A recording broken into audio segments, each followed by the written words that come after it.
kwa.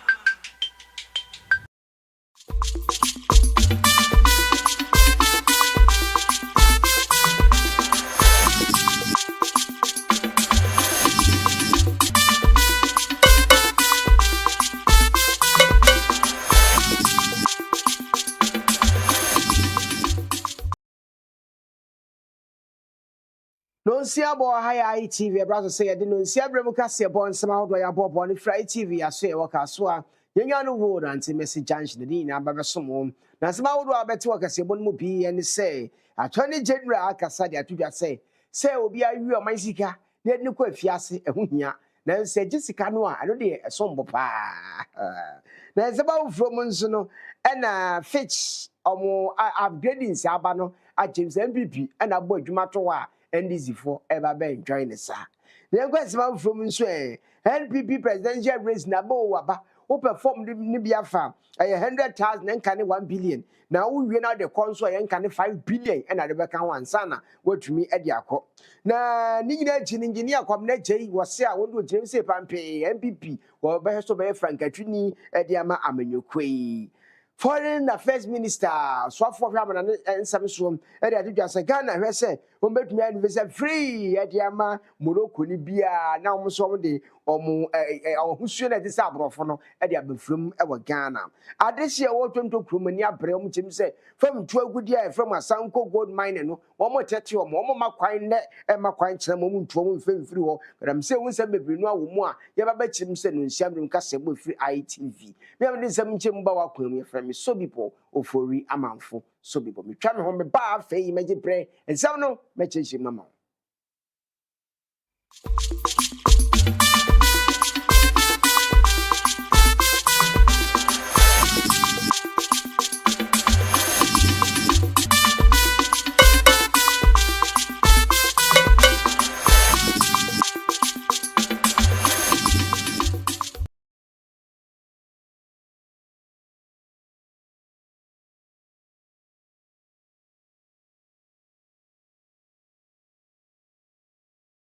Horafo me yen sam na se na yen ko enimu am na due ya dwumede ko so ya government accountability series dwumedie no na wa bra attorney general and minister for justice Dominic Ayani wokoko gina emu no na wokas na wochim se ehun ya pa so bia wi man sika ne so mso ne page se twe ehun ya se o se tumi prosecute ni chese ni ko gina mra no di nasam afen so no ehun ya se sika no so ye gye na se to bia bia wo hwese na situation akwa ya wo se wo jeri no a enye ye ni manim ya ni obaya ne so no de obachi sika ne mom na chirei se be jeri no ya hwe ne so asan na ya ka no nti ene nam so a masa nsem awodo ekoso ni nyina no edume wode we eyi ni ho ano wona sentem case bi a ewo ne nsem no aho of the first the first parliament of the Fourth Republic. Do not expect that I will be able to say do not impose. If once the judge accepts it, okay, I can make my representation to the judge as to why this is not a fit and proper case for restitution and a non-custodial sentence. Okay, but that can be rejected because the statute imposes, right, the power and authority to determine the circumstances under which that will happen in the judge, not in the Attorney General. The Plea Bargain Act, on the other hand, okay, imposes the power and authority to, negotiate the deal in the Attorney General. However, the judge has a role to play. The plea agreement must be endorsed by the judge before, it is accepted. Finally, make no mistake, ladies and gentlemen, about my intentions. I want to jail persons who have looted state resources, but at the same time, I am pragmatic enough to know that it is not in every instance that is possible. In those circumstances, I will opt for non-conviction based asset recovery.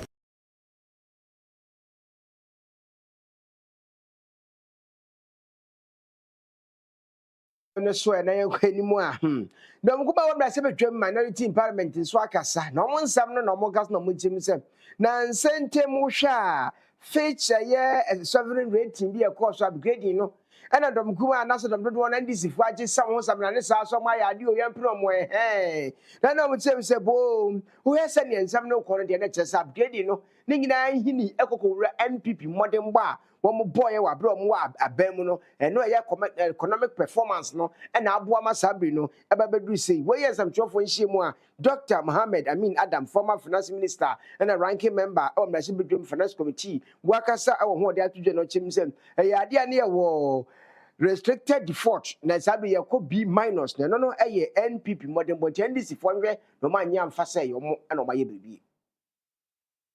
In the same mid-year budget, the minister tried to claim another unearned credit when he stated that, and I quote, our credit rating has improved from junk to B- with stable outlook, a 2-notch upgrade, and a 4-year high. He's talking about the rating upgrade of Ghana by Fish, and he wants to claim credit for that. But we know that the rating upgrade by Fish was due to, again, the success of the debt restructuring exercise the NPP government did. If you care to know, I will read what Fitch itself said when they upgraded Ghana. And I quote, the upgrade of Ghana's long-term foreign currency IDR to B- from restricted default reflects Fitch's assessment that Ghana has normalized relations with a significant majority of external commercial creditors. Ghana restructured its 13.1 billion US dollars Eurobonds in October 2024, unquote. And this is by Fish, Monday, 16th June 2025 at 12:31 p.m. ET. This is by Fish itself. Now the question I ask, ladies and gentlemen, is, was the Honorable Dr. Atu Forson the finance minister? Was he the finance minister in October 2024? A big no. He wasn't the finance minister in 2024. Yet Fitch is saying that the rating is as a result of the normalization of Ghana's relations with significant majority of its commercial creditors. And that Ghana restructured its debt, $13.1 billion in October 2024. And this is the reason the relationships have been normalized between Ghana and our external bondholders. Yet, the Minister for Finance is claiming credit for the Fish upgrading of Ghana. Sadly,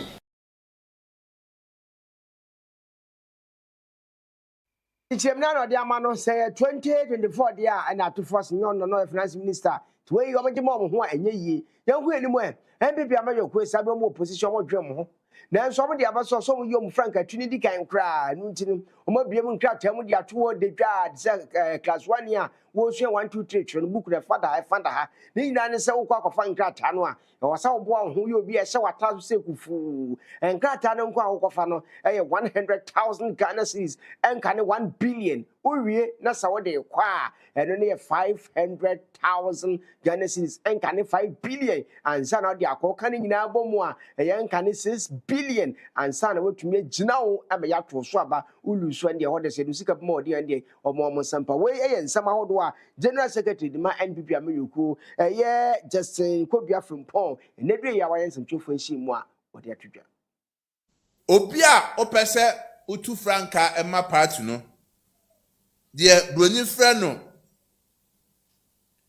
nomination forms no obese obaji bia eye 100,000 Ghana cedis ena so we nomination forms no na o submit a bre party no so a eno so party no eje 500,000 Ghana cedis ni nyina na ebaji no banker draft MPP din New Patriotic Party National Headquarters Accra and at the Bay Bankers Draft no. Uria Party National Council agye to say BBFN development fees so National Council at the Beba na ma support party no yetima boa ama bibia ma na koso fefefe. Tiana da on just unkran kan 6 billion na untumi nyina wo say candidate ama yen konkoto so aba nduwe no ye ekuku da mankasa na ekọ no for 1 billion befa form we are the 5 billion ka ho na de aba beto segufu na we mu nyina no kwafo atwomuti former general secretary demand bibia manyakuo kwabna eje Japan was siesie no wode ending wo lezi de butu na NPP friwaresi brace no wode ho akoko wuremu se ne ebe ya January 2026 promise obekọ no wono nso watumi akobi na we ya nsamtwofo nhie manadwe ya secretary kasa wie ya no no nso de so kwabna eje ya kana asemi emre bi atwem no ya presidential secretary ya de ma kanema mpani John Ejekunkufuo wo se wa ya krado obegine bi Dubois campaign as press secretary to President Kufuor, as general secretary of the party after my overwhelming victory at the Tamale Congress in 2014. And even after my suspension under bizarre circumstances, I returned to help President Kufuor when he beckoned to help win his re-election in 2020. And in 2023, after contesting the presidential primary, I wholeheartedly supported the eventual winner, Dr. Mahamudu Bawumia.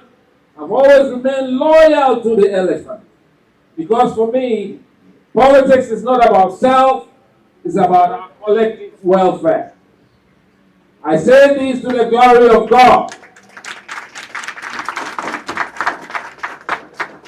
I say this to the glory of God.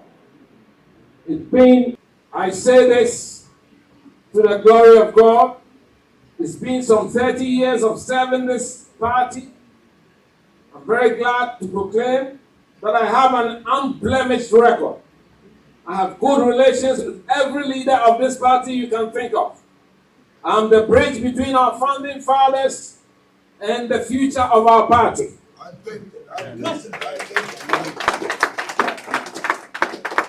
I have the institutional memory of the NPP because I've been tutored by its giants and grassroots. From BJ Darota, J. Kufuor, Nana Kufuor, Apia Minka, Jemfi Bikai, Dr. Sefu Edu, J.H. Mensa, Aram Ponsa, Edu Boahin, Amesimeku, A.K. Deku. The list is too long, and my big brother Alan Chematin, and many others. I mention Alan because I believe he must return home as we rebuild. I learned from them that leadership is not about entitlement. It's about sacrifice. It's about character. It's about loving and helping people. A defining moment in the history of our great party, the new patriotic party, and indeed in the history of our beloved country, Ghana. We stand at crossroads, undoubtedly. The soul of our party cries out for rescue. The spirit of our nation tests for renewal and transformation to usher in a leadership with a clear vision and a plan that inspires Ghanaians. By a trust on every people, some young way anymore. So for him and an some so foreign first minister, Samuel good to Blackwa, or the two dresses had dear Ghana ni be a person to Kana Morocco, my no. O my and crack chain every year, and who hears some according to a friend of visa as a traditional visa. The years was so Kaka, when you got betrayed, we must send ticket. No as I got to play who no could do Morocco, my no, and the professor of Rabo for which when you be uncle Morocco, I have a Biafra visa Bianca, where you are calling on the Abamagan and the baby or person to crying no Morocco, my no. That a major highlight of that visit was a visa waiver agreement that we signed between our two countries. And I've been looking at the numbers since that visa waiver agreement.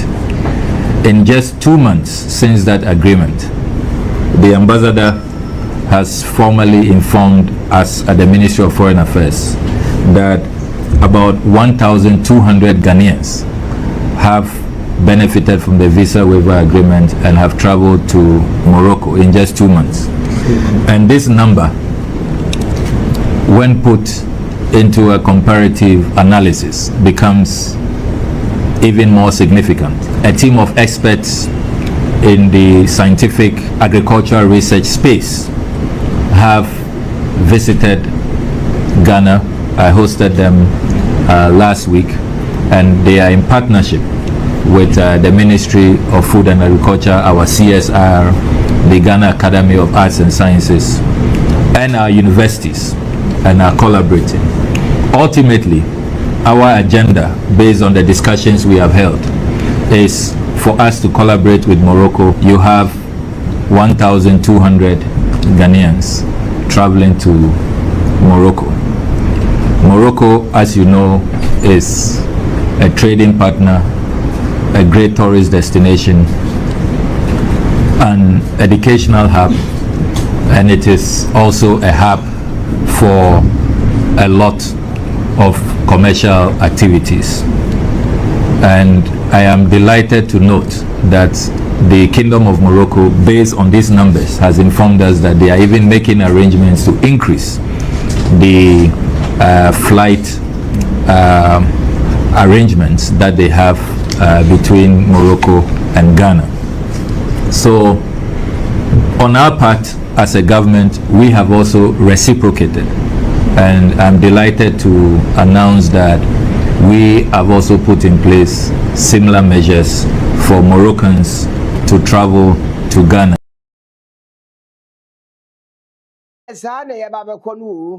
Morocco for between Ghana, visa bia nkura Ghana betuma ko Morocco chese abrofo na bibifo e Africa heya ye bedi ye ho ahyem fresa yengu enimo na de si omo so wo tonto krum enu amanse South Mesin mu asanteman temu nso anu de momo kasa omo wonu ma mateya fam twegudi adwumakuo bi aba ho no am ye from eye Asanko Gold Mining Company Roma to form a good year, Madame Toko, one mebre, Quafo craft from what from now and said, if you say pre more thing, a fair year, a Sanku, gold mine and a say.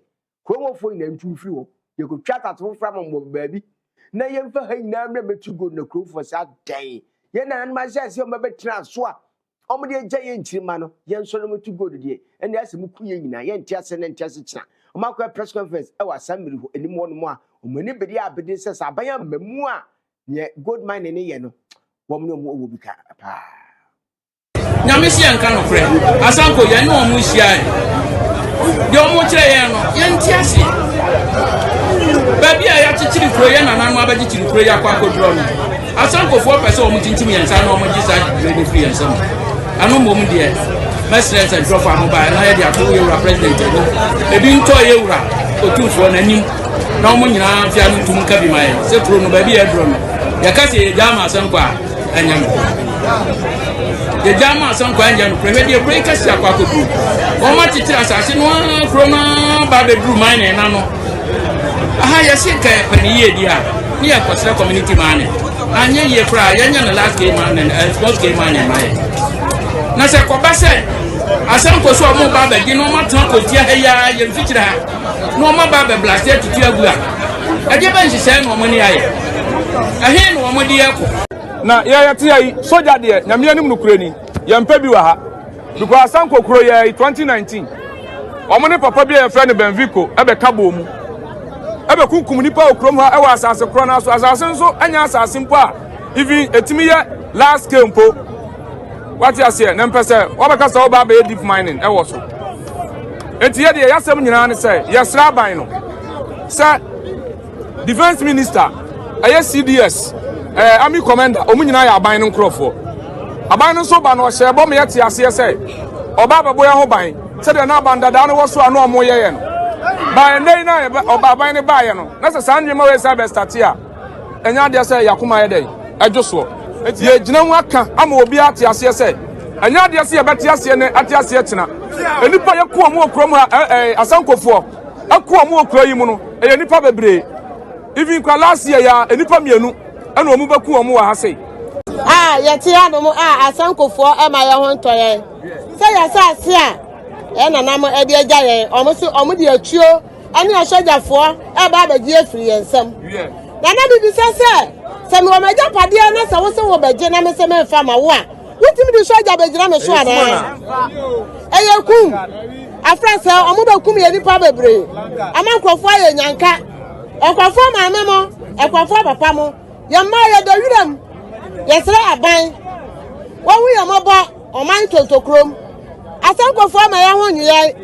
So I think of what say on my own year. Yes, your mama to Omo. I got to qualify a moment. Yay, I think of for your motor to chrome.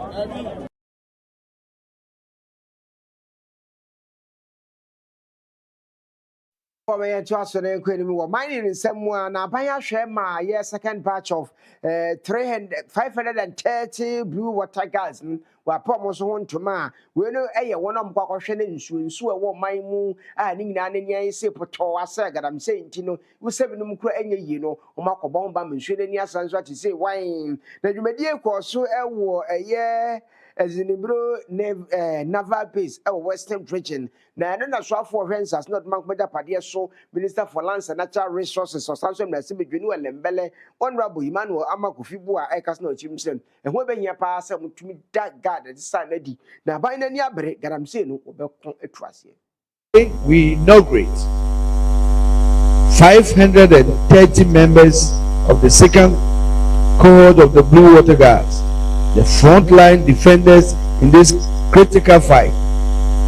And ladies and gentlemen, these recruits have come from the Savannah region, the Upper West region, and the Western North region. This is our first, the first deployment was 453 personnel, which are already on the field.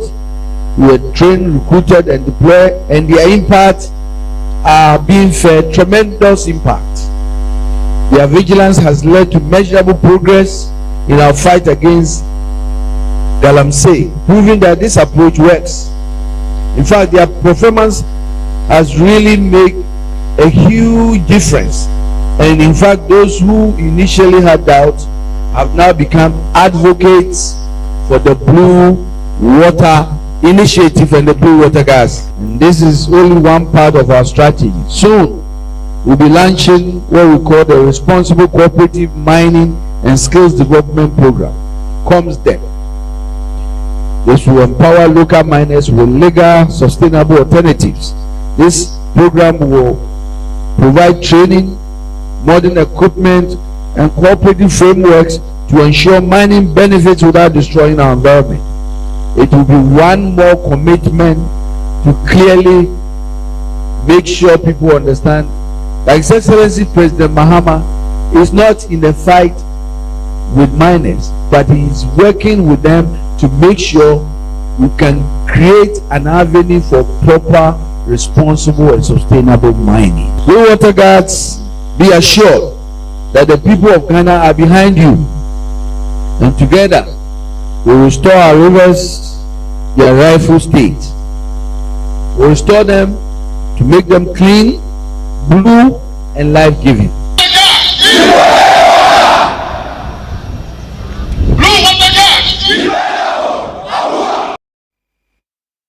And transfer now, only on so anchor for our Cape Coast, Mason, and I say, yeah, metropolis in the moon, our 50 man team, and now Boas and Coma and South Osmi and Sa, Wakasa, the Fatum Kuma, my semi and Centum, Sumayom Denedy, and since the BBM is what say, ye, oh, hey, we just move no more corner same tray. And I could sing of one name, Namquasham, Rancodim, Comon, Gana, dear, no reach a BBM with peace, I didn't have me pa, or the ITV and some training, Emmanuel. Kwabena ata entwe nkomo no ensam no de wo kire mu makwachiri pa Wode to dwa se edom kuma no anamuntu a wonum etu ye wo bra na medie budget review no ekoso na wonum etwifa so epieye no eye pesemin kuminya esu ya wo chese wonum anwene Ghana de hye ehun na emom no NPP amanyoko no ho na wonum dwene wo chese nanka esese wonum ema wo meyin kankro ene npuntuo edi NPP amanyoko no animu ekan e wo san etwa so ese eyade ha dwen pa se wo hwe edim eye empem edunan 14,000 wonum nyina ye public workers ya minister yi ede beto edwase safo nyina edin ewo payroll so nanso ye hunu wonum enipa ban na eha adwen ye pa motin de abrekuma violence na the reading of the media budget the mass maybe any we consider kro abrekuma violence we sana and sana media budget na kankani orbado media budget war kankan in the interest of the country. Now breakuma violence, the interest in that violence rests in a political party which is MPP. Na but I didn't na the mother or Sadamano. One yen that one sana media budget orbado. Sir or kankan budget or Sadam. Na minority was shala. And now was to safeguard the interests of a political party, and now was to save the interests of the public. Here it refers to as Ghana.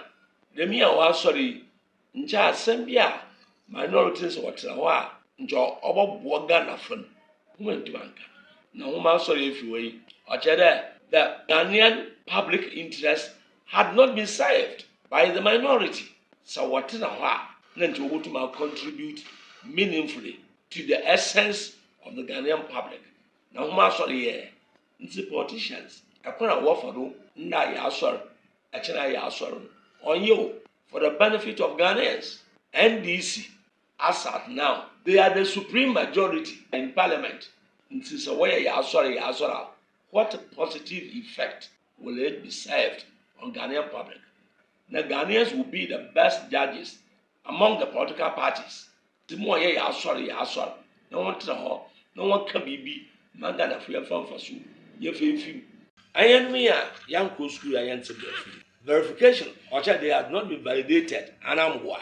And therefore, we throw a car or ye. Neighbor 14,000, in spite the fact there, won't verify one, won't you on car? Nesisiala, wait your car when people are built. Na ND Saba, no way boom there. Son of the paper 14,000, 105, won't verify one. Sika wetu amahoro wabaya ana obaje muaka enwona were responsible for the payment of that amount are they going to be asked to refund the money and Ghana here problem ayewa tambia you lack leadership responsibilities in our accounting system, in our auditor general system. And can soldier builder the master wants a mechan or what pay was one me yanu into finance minister Sawaka paying for 14,000 and I won't verify on one. The onus lies on him as to why these 14,000 people have been paid. Some of them waiting or sit down by ban crack him. Jay Padoya, Gabby Pado, yes, Sunuma, or the Jamie Bisson and some. No, some you're doing to Fiada, you're doing to Fiada. Aya, saying by Yadno and Yen. One may have Chinaswa, they hear Ghana Manamba. Now may have Chinaswa more NDC. May have Chinaswa PP. May have Chinaswa CPP. No, Yay and Dama, they be all quay.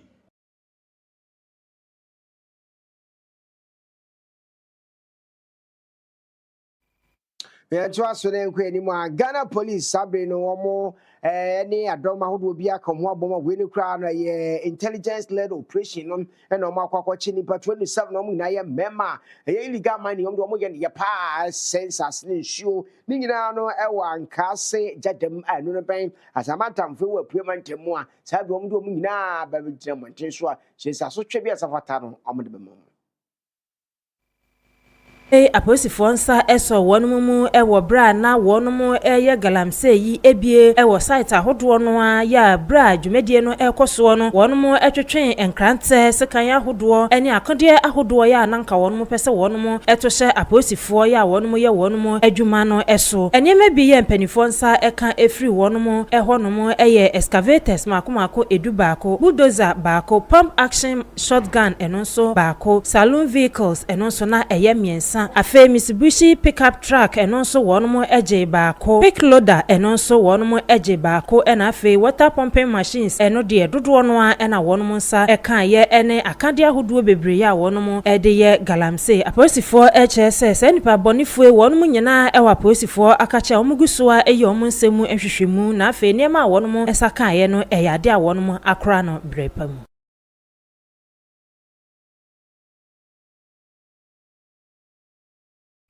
Maya to na nkwa yenimu a na nkramantemu frafrahene owo mekyerem Greater Accra frafra chief Naba Alhaji Abbas Nyaba Akayezia Kerhaba Yeni Barinam boahwe ema sa radio omo de Zimbo Baumia esi akonwa se Madina frafrahene a wono so ba behwe echi Madina ne mpotem na numu no ano na Naba Alhaji Abbas Nyaba Akayezia Kahaba Yeni Barenam wone ITV yensam twini black etwe nkomo din sam wi etu nanim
Horovoni Itv Kasie enkramantem frafrahene a wohodom na ba Haji Abbas Nyaba Akayezia Kahaba Jenny Barenam and Itv Kasie yendras ne enko eni mane ekọ bebieni na bebieni wa atwaye mantem Western North region na yefofo no mtefi atwaye mantem no na wona enko godru won ma this year Tom brody plantain brody omo chem se onko market mo ni nyekura because na e de tweko pinko aha ye dia yaje aboso tese omo atonfo no omo dwedifo kura no omo hu omo bi we ya de a ababa ha omo yi pa nu nche mo ka chempenfo wo Western North won titiri bebi ni se omo hwe no mo station tom aye brody na nkasa no yemfa mo fanye adwuma Christopher na beji new station ma board for say board for e ho ne yatoni ade eti eni ba bia ti be eni ba bia ye no belia de yanko wanna yanko watina belia ho ye obi asase so e do obi asase yampe ade ne ye sawa ye dia toto ye nsebe ma ya nya den e ma we na ye di dwan ye dia so ye man kakra de ye yi akoto ya eti ne ye akoto ya ade te ne ye akoto se ya nya den eti ya sabra de ne fani for say wo mo fo mo na sifam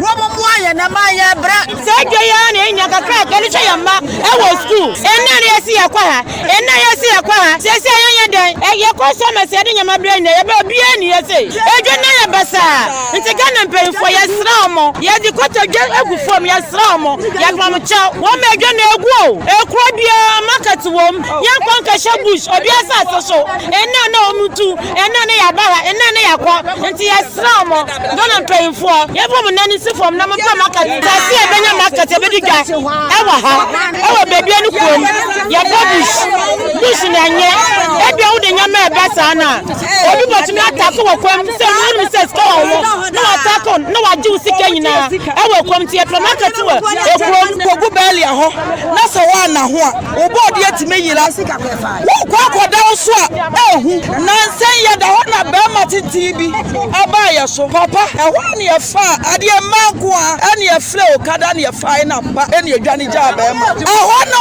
ehu ene nyame ya dom ne asaba ya ba ya say a police for mabuya ama police for the case omuka ene ya pro ba tan aba edwom ho so mo pam ya body afo ene ye se ye nko because lance wo ya obi asase ma me na asase ne lance wo no wasi the school na ya boso eti ayire honom no ba dan obetu ye eti ye srampefo ye nsagu ye nsayem omomoye na ye nya asase ya tom ye kwotena so ane ye hu se e ho ayeti ye nko ba bia ye ntu ye biem ye betimi aba apata ne ye nsuo to ye ho to ye ye be bia ento na ade the do station what the dia no ho no press for agent ho obi okura ohuru police na no ho so no odwane ade ntire ba ne sa ne be pe aduane anase be didwa ane ye ma akodidi anase ye be kan ye niema na mo de police for agent ye so enti ye srase sa de sa yem mama ye dabre ye pa dabre so ye mama ye nia ye ntuo enya sa dabre mo de to ko ho na masa pagye ye to ye nya sa ye pa dabre ye trasa ye nso le bi anya sa de a ye be tete so kokro a kire e de say this here amena hu say ye ni abre ban mo ye sra mo ye nya abro pa babia nkuro no owalen ye mo boye di wan ko mba wo ye de ya to so ko so ha ye lasia mba ni mo sabede banjuno yaw asia ni bali ana chia bai police for be dia so ba ne no miensa ye be attack ya tebe goma ye godi ya mra ndia no ba fu be ba stop be police ni anko sa ha cha sa mo ande sa ma bobo ya ne ba kwa ama ngwa na so a na sa mo gina wa mo ye ngo fa ngo ya mo na ye he ya wa ya nya burole ya wa ya bobo na so ati ya ho na so dia ye de ya bra ya wa o tan wa se aso bo ye wa wai beti wa ya na ko sra ya so fu ni po anumuni ni po ya ngwa bra ati happy DCE beti ba wa so se abramo ama prata ama minyone ama tra so afo botwa ne dia e de mo ama place ya ama fa ma ye brefo aba ne yetie ya to ya ma wan sra wala brefo wo so wa DCE wo so wa ye na nam abreso edwan mu ana ne ye ho ye nyiye nkwa ha nyiye nkwa ha wo wi a de ope ne wato na wo de kofie ene ma yi akwalanso lanso wo fo praga wu wo fo ka wu ada na omo de ye ko na nam ye sra wo mo so omo ma ye ntra dwom ho lanso ye nkwa na enkwa tiranya sa de a omo mpe ba bi pa na omo kwaduru ne ye ntra se ne ye ho nta ye de ye pe dwom ho ye nkwa ba bi a enam fo omo nyi taburu no enye ho nya omo dabre taburu no omo nyi no ye sra na nam edwane ye ne ye bia ye nkwa ba bi a ye tu ye nan ye sra na nam ye kwa ha na omo pam ye kwa ha na omo pam ye adai ye so nkwa ye kwa me no omo tu ye fu ye to so me nsa no wota ha enye ye ntra ye se ye fe ye dwom ye sra na nam na so ye ko asase ni obi dia ye nkwa na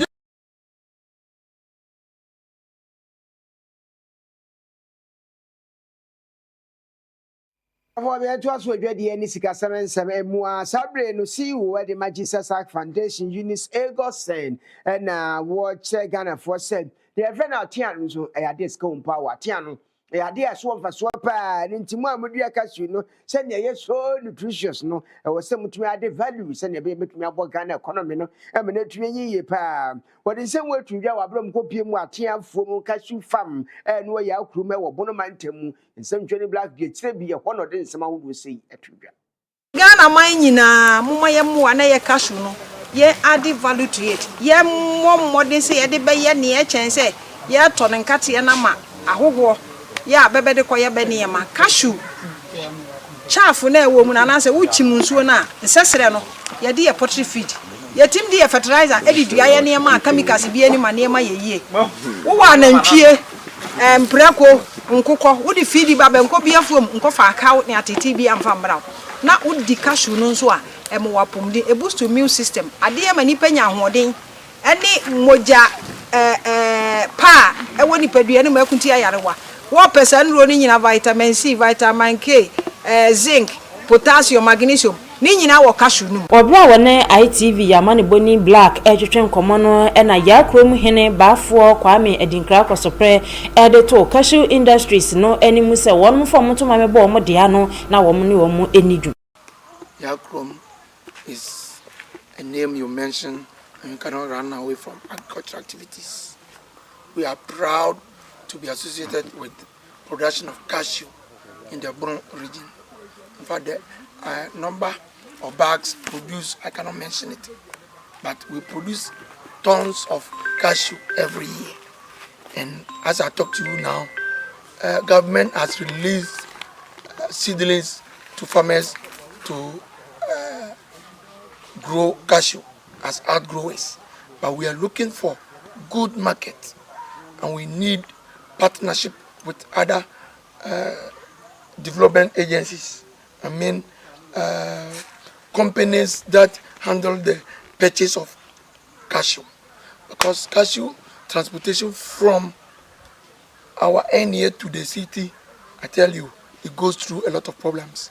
But when we get partners who want to turn the cashew into products that can be consumed by Ghana and even beyond.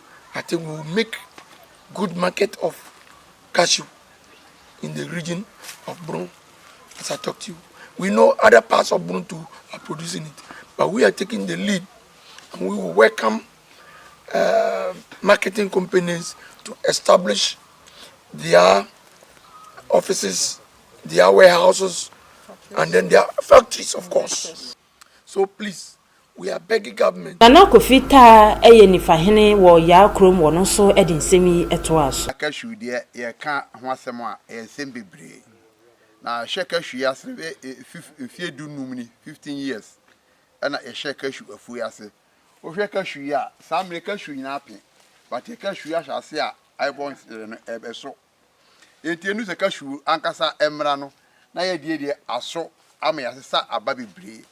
Na ehu ya nse ya hwehwe cashew no mu a anya cashew bi wo mu a na ba no different. Enti enu na ya sarete a ye de ye afuo yi. Enti bribia no ye wo cashew a ye bi e de yogurt. A ye bi e de eye Sprite. A ye bi e de te se Coke. Na pe ne mu e de te se apetesi so a enu so e wo ho. Na ehia aboafo se omeso yasene na ya kurom cashew nananom adaroma on pese ebie factory ana say eya wholesale bi na ye de ba ya kurom ha no wo cashew no ne niam bia no a yetotwene enso akuafo bebre enim.